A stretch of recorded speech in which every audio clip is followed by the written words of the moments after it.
How to make smashed cucumber salad. Cracked with force and seasoned with bold flavors, Chinese smashed cucumber salad is a quick, fun, and refreshing dish to make.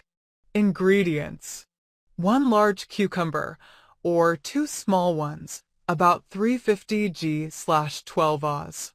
1/4 teaspoon salt. 2 cloves garlic, minced. 1 tablespoon light soy sauce. 1/2 tablespoon black rice vinegar, e.g. Chikiang vinegar.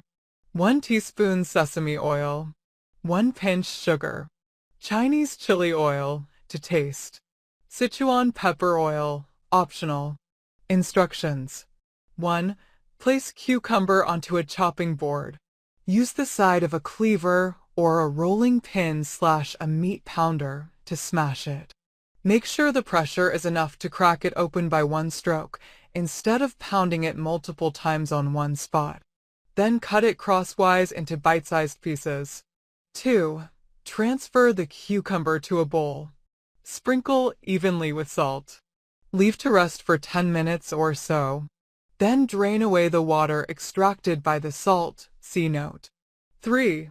Add light soy sauce, black rice vinegar, sesame oil, sugar, minced garlic, chili oil, and Sichuan pepper oil if using. Toss very well to evenly distribute the seasonings. 4. Enjoy it right away or let it sit for 2 minutes before serving. The flavor will penetrate further into the cucumber. Thanks for watching. Don't forget to like, comment, share, and subscribe to my channel.